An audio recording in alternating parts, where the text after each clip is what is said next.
Today we have Nathan Desmond going up against Leo DeLuca. To give a little bit of backstory on this match, DeLuca was #1 in the country, committed to the Iowa Hawkeyes, while Desmond is #3 in the country, committed to Penn State. So we have a potential Penn State versus Iowa matchup here. I've known Nathan for, well, the last 18 years. He's my nephew. I coached him from 7 years old up until the point where he hit high school. So I spent a ton of time with him, and I'm super proud and happy that I can cover him here. He's the hardest worker I've ever coached, and the only other wrestler that rivals his work ethic would be his longtime practice partner, Colin Rath, who is top 5 in the country a few weights up. I'm going to try to be as impartial as I can be with this match review out of respect for DeLuca. I've coached Nate against Leo a few times when they were young. They seem to be nice people. I've never had a problem with them. The first period does close out 0-0, though not without a little bit of drama. Nathan is able to get to a front headlock here, while Leo finds his way to grabbing both elbows. Usually this is to force a stalemate, which isn't a bad idea. Being stuck in a front headlock is not a great position. You're at a huge disadvantage. So if you can clamp those elbows down and get the ref to call a stalemate, you honestly should do it. That or grab a wrist, post it down, pop your head out, get back to neutral, and or look for another quick shot. In college, you'll get beat up down there, and there are many ways to score from the top side. There's not much you can do if your elbows are stuck there, unfortunately for Nate. The idea to prevent this would be to try to keep your arms more shallow so they can't grab your elbows, keep your legs away so you don't walk into a shot, then attack one side, snap when they face you, change direction, attack the other, snap, change direction, maybe add in an arm drag if you can, and keep doing that until you find yourself behind or in on a single. It usually doesn't take long, and college wrestlers are really getting good at that idea. The ref does take a sweet time calling a stalemate, so it goes on for a bit. Nathan has a good grip on the chin with his left hand and reaches for the far leg with his right arm. This is what's commonly known as a dresser dump, a move which you'll see David Taylor go for a lot in recent years, and can be super effective to drive your opponent down to his far hip. It allows you to look for a low leg cradle, or if your opponent reacts well enough and gets back to his base, you can spin in the other direction and look for a go behind. However, because Nate's arm is so deep here, DeLuca is able to do what we call a sucker drag, mostly because he's able to pop his head out while he turns away. So Nate either slipped off of the chin or he let it go of it to get a better base. Holding onto the head could be problematic. You end up hoping you don't slip off, because if you do, you give up a takedown easier. The longer you hold on to this, the worse the situation gets, so I can see why he would preemptively let go here. Nate circles away a little bit and comes up to his feet, which is a good idea. You don't want to stay down there because DeLuca could easily circle around for a takedown. Leo, however, does have a piece of the far lat. After the sucker drag, if your opponent circles away and up to his feet like this, you can try to use your grip of the far lat to do a seatbelt toss. You dig your near knee behind the near leg and pull your opponent backwards. It causes a lot of chaos and usually nets you a takedown. It's very low risk. Leo decides not to do that. He goes from the lat grip and drops down to the far elbow, pulls it left over his head, and falls into a high crotch, which turns into a single. This setup from DeLuca is really nice. We used to do this something very similar when we have a Russian tie-up and your opponent pushes on the head. Or you can do it if you have an overhook and your opponent pushes on your head. You reach over the head with your near arm, pull the elbow, drop down, aiming for a far double. It's really difficult to see coming. It's behind your line of vision, and it's super tough to react to. Nate's able to brush Leo off to a single and hold a decent position, flinching his head a few times to avoid a cradle as he looks for his options. Leo honestly should be trying to pay more attention to the far ankle than the head. You can even fake for the head, then attack the far leg. Trying to snatch up a near side cradle here is a fun idea and will work against a lower tier of wrestler, but I've seen good wrestlers lose takedowns going for this way more often than getting them. I call this not getting a takedown because you got greedy and were looking for the fall. Leo reaches for the far hip, and so Nate dives under for some funk. Again, you want to grab lower on the far leg so you can pull the legs together and avoid funk. This diving funk roll works really well when your opponent has the far hip controlled, because your free leg will kick that arm over top, making it easier for you to shift their weight forward and for you to roll under. There's also no reason not to do it here. Leo would need to feel that coming and sprawl back, as it inevitably happens, to catch both legs and a takedown. But it's not always that easy to feel coming, and sometimes you just walk right into it. Nate gets a piece of the leg, turns, and gets height, which is exactly what you need to do in this position. He would then look to hold a good position, maybe find his way to a low leg or navy ride so he can keep the hips controlled,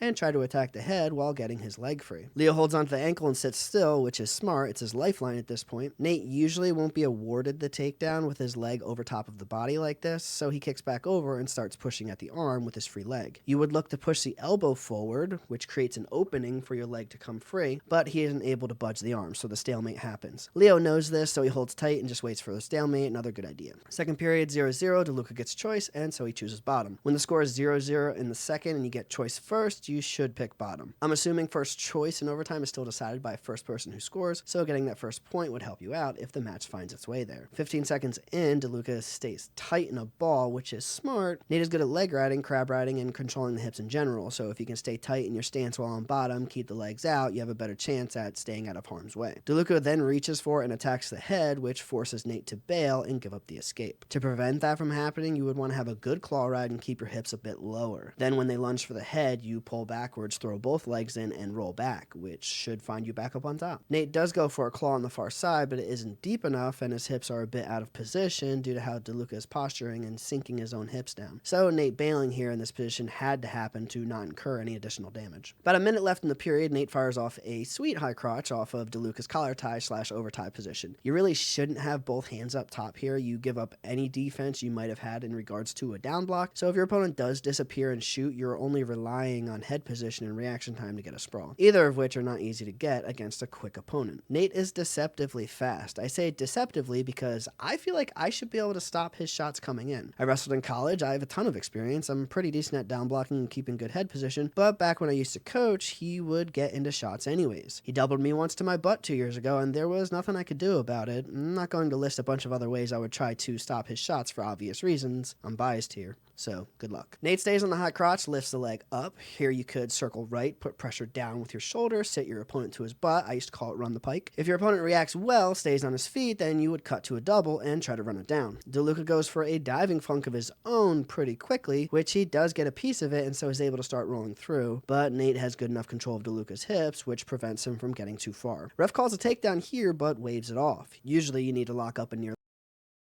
you're awarded a takedown in this situation. DeLuca has a bad grip on the leg though. It's inverted, not like a high crotch. It's the other way. So the takedown is imminent. It wouldn't be hard for Nate to sprawl back and get two, and so DeLuca elects to try to roll under and funk again. It's a good idea on the surface. His only other option is to hold tight and hope the ref is bad or is on his side and calls a stalemate, but that would most likely end up in a takedown. So DeLuca is giving himself another chance. However, Nate has good control of the hips. He pulls his weight back, keeps DeLuca on his back for a few seconds, which secures the takedown and back points. The back points do look legit here. He is there for a solid 2 seconds, and so Nate's up 4-1. Nate then proceeds to ride DeLuca out with a right leg in to close out the period. Again, not going to go over more ways to solve Nate's leg riding for obvious reasons. Good luck. Third period, Nate gets choice, chooses bottom. 30 seconds in, Nate works his way to his feet. I would imagine DeLuca wouldn't be trying too hard to ride Nate out here. He's down by 3 points and has a lot to make up, so the longer you spend on top, the less time you have to try to get the takedowns you need. This would be called riding someone out to lose, hoping for back points, which I've seen fail way more than be successful. DeLuca does release Nate, and so Nate immediately turns and fires off a high crotch. I actually wouldn't recommend you do this. I would prioritize an escape before a reversal. Looking for a reversal here has too many drawbacks. Most notably, you run the risk of rolling across your back and giving up back points, whereas an escape would negate that opportunity. I imagine Nate is trying to keep things on the mat here to eat up time, and he probably has an advantage over the top and bottom position compared to neutral against DeLuca, but still, when you're on bottom, always look for the escape. Nate wraps over the elbow here, pulls it down, then jumps over. He'd be looking to find his way to a double, get a Turk, and then get his takedown. This usually works really well when you find yourself in a crackdown position, your opponent's on his butt, but that's if you're able to keep him balled up a bit. DeLuca keeps his body outstretched, which allows him to start getting height here. DeLuca must be super strong in order to do this. It's the right decision for sure if you can, but it's usually not that easy. Nate holds onto the leg throughout this, which ends up putting him in danger. If he let go of the leg midway through the roll, like right here, he may have been able to scoot his hips back or may have just been thrown off of DeLuca and only given up the escape. DeLuca is able to come up, another testament to his strength, keep the hips controlled, and attack crossface. Honestly, the back points here are a little sus to me. Back points should be 45 degrees, and Nate was on his back for maybe a full second. So to me, biases aside, this was a gimme. Having said that, don't complain, roll with the punches, keep looking to score. DeLuca does wisely push Nate away for the escape, bringing the score to 5-3 within striking distance. And this is pretty much how the match ends. He needs a takedown to tie it up and has a minute to get it, but isn't able to. There are a few shot attempts that go pretty well for either side. This could have been really deep, and Nate has a nice shot here, but nothing really comes of either. So Nathan Desmond is your prep national champ at 120 pounds. New number one?